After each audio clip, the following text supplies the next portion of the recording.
Hey, what's up everybody? Michael here. We are back for another episode of the Deck Tech Doctor. This episode and deck is brought to us by cheesecakeFTW. He was on Reddit and he sent me a couple of deck lists. This first one is his Blue-White Control budget deck list. And let's see if we can help him out. And again, as usual, if you guys watching have any other suggestions, budget suggestions preferably for Cheesecake, then please leave them in the comments below. And let's get on with it. So, the tough thing about Blue-White Control in a budget version is because a lot of the key cards in there are just expensive. You know, that's just matter of fact. They're really good cards, and because they're being played very, at a high frequency, it's a high in demand. So, pretty high prices on there. So the key cards that you're missing that Blue-White Control usually plays are cards such as Elspeth, Jace, Architect of Thought, and Sphinx's Revelation. And it's tough to make a control deck without those cards. Your deck's going to be a lot less strong, but you at least have some of the staples, which is still good. Oh. So that's always good.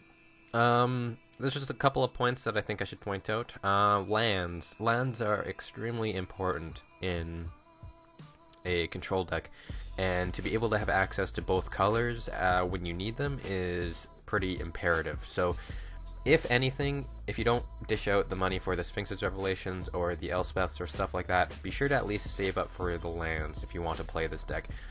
You want to be consistent in a control deck, and you want to be able to have your colors on time. So just playing only one dual land, which is the Guildgate, is probably won't get you there.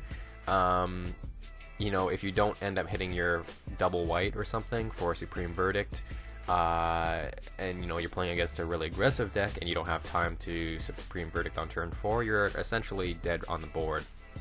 So you really want to save up money for those dual lands. Generally you'll progress from Guildgates and Scrylands to Scrylands and Shocklands.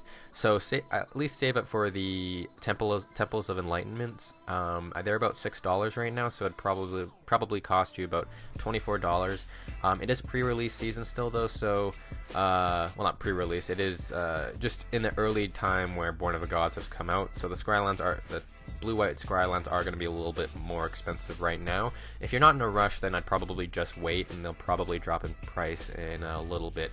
It's a possibility, but it is a popular deck, and people have been waiting for those Blue-White Scrylands, so they could just stay around $6 or $7. But those are probably what I would get first. Get 4 of those to go along with your Guildgates, and then from there you can progress to getting 4 Shocklands and replacing your Guildgates with a Shocklands. So essentially what you're going for are the 4 Temples of Enlightenment and the 4 Hallowed Fountains is essentially your final sort of land build. And then from there, I'd probably add in a couple more lands in general. You probably want to play at least 25 lands. You'll see control decks playing about 25 lands on the low end, and generally they'll have 26 or 27. Meaning, the reason being is because they don't want to miss their land drops. Missing your land drops could potentially cost you the game because you want to always have mana up for those answers, and you want to be building up towards that large Sphinx's Revelation. Again, your deck doesn't run Sphinx's Revelation, but still looking for those opportunities is a little bit key as well. And yeah, that is all I have to say about the lands. For the creatures, you're running too many creatures. Omen Speaker and Yoke Docs, they do sort of help against those aggressive matchups and just provide some blockage, but later on they're just essentially dead draws in your hand, and if you're going to be Supreme Verdicting anyways, you're essentially just wiping the board, and those cards could generally be replaced with cards that could be more useful to you, such as counters or things like that. So I'd get rid of all the Open Speakers, get rid of all the Yoked Oxes. Aetherling's a good budget win condition. He's cheap, but still is a solid win condition. He's being played a little bit less, but it's still a solid card to play if you're not running, Jace or you're not running Sphinx's Revelation or Elspeth or any of those win conditions. So I'd probably just leave it at 2. You don't want to play any more than that, because it essentially is a 7-drop, a 7 or an 8-drop possibly, because you got to leave that 1 mana open or 2 mana open to be able to protect him once he's on the board. So yeah, you could probably just leave your creature base at 2.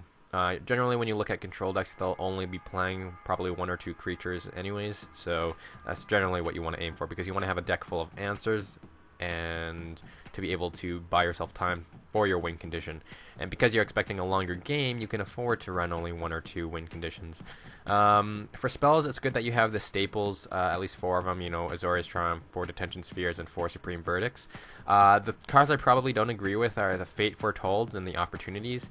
Playing 1 or 2 Opportunities, I think, is perfectly fine in your deck because you aren't running Sphinx's Revelation, so having that extra way to card draw, and you're not running Jace, that is, I think, perfectly fine to run a couple of Opportunities. I think running 4 of them is a little bit much, especially since they're all 6-drops, and you know you don't want this card, you know, within the first 4 or 5 turns. Anyways, in place of that, I'd probably just remove the Fate Foretolds because you're not going to be playing many creatures. Get rid of the Fate Foretolds and play 4 Divinations. 4 Divinations is going to help your card draw, and it's just going to help you thin out your deck a little more to keep finding answers. So, yeah, probably knocking down to 1 or 2 Opportunities and then just replace Fate Foretolds with Divination. Essence Scatter is a solid, you know, counter card. You could possibly experiment with running 2, and then I'd probably also bring in 2 negates in the main board because you aren't running as many answers with planeswalkers and things like that. You're going to be needing a little bit more ways to buy you time till you can get to Aetherling. So having negates to, you know, get rid of planeswalkers or spells that you can't afford to be resolved, I would definitely bring in negates in the main board. You might also run dissolves. Dissolve are a really, you know, good counter card. Plus the scry really helps. So I'd probably run 3 or 4 dissolves. Because you are lacking on the, you know, proactive cards. I think you need a few more reactive cards to be able to just keep the board clean and just buy you time pretty much. Celestial Flare I think you can keep in. It's just a nice way to get rid of, you know, the larger creatures, especially, you know, against mono black. If they're playing Desecration Demon or something, that's the only card they're generally going to be playing with, or attacking with, sorry. So Celestial Flare works good against them. Then I'd probably also might even consider running Revoke Existence in the main board, just maybe 1 or 2 of them. It's generally a sideboard card, but because more and more people are playing enchantments and enchantment creatures and things like that, it's just another answer to the gods and things like that, because you don't really have too many answers to that other than countering it or detention sphering it. So Revoke Existence actually is nice because it's just 2 mana. You can exile a enchantment or artifact, which is always nice. So maybe even consider main boarding, or at least putting in the sideboard 1 or 2 of those to help you out. I'd probably also run maybe some Last Breath. Last Breath is a really good card because it hits a lot of the important cards in Standard right now, such as Master of Waves, Night Veil Spectre, early Pack Rats, Mutavaults. So it's a really good answer, and it's a really easy answer, and you do need those extra answers, I think, in your deck to be able to buy you time for Aetherling. I can't really recommend on sideboard too much. One thing I would note about the sideboard is Thassa's Emissary I'd probably just get rid of. You're not playing a creature deck, and if you Supreme Verdict, you're not going to be getting any value out of this anyways. You have other ways to card draw through Divinations and Opportunities and Azorius Charm, so I don't think you need Thassa's Emissary. But yeah, I can't really recommend too much on the sideboard because it generally depends on what you're playing up against, because I don't really know what this deck is weak against, and it really depends on what you're playing against more frequently. You generally build your sideboard towards whatever meta you're playing with. Oops, sorry about that. So if you are playing, you know, in your casual group or FNM or something like that, and you're experiencing a lot of, you know, aggro matchups or haste matchups or something like that, you might consider sideboarding in Blind Obedience. But at the same time, if your meta is more control-based, Blind Obedience isn't going to really do anything. So that's just things to keep in mind for the sideboard. It'd probably be best if you just look at some of the top-tier decks and, you know, look at their sideboard, and you can also probably grab some other ideas from their decks as well.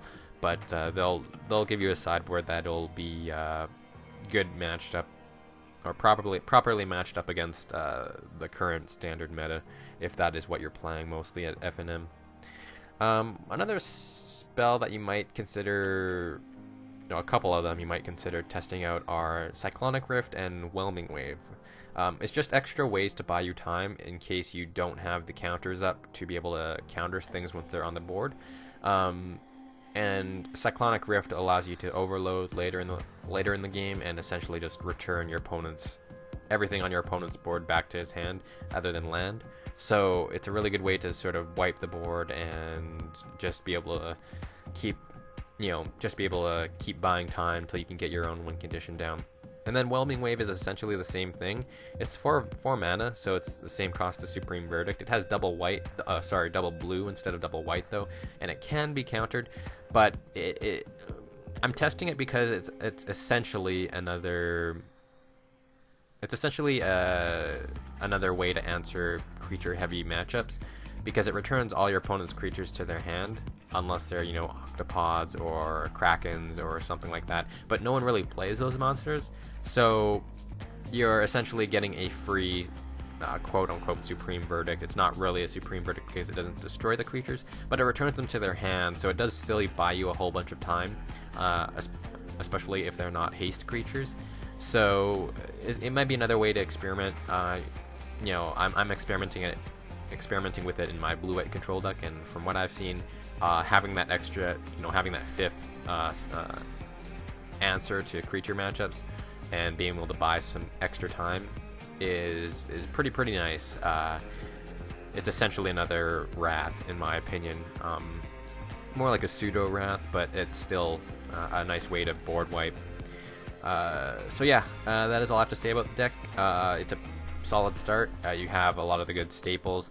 Now I think it's just more fine-tuning and trying to figure out a good way to build it, because again, like I said, making a controlled deck in a budget form is going to be pretty tough, and it's going to be very lacking in certain departments, but it can be done. And if you're just looking for something to play that's a little bit more casual and on the budget side of things, then I think this is the perfect way to go.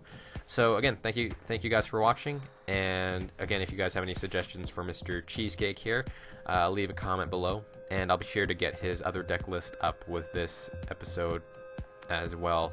So again, thank you, Cheesecake, for sending in your deck, and I hope you guys have a great day.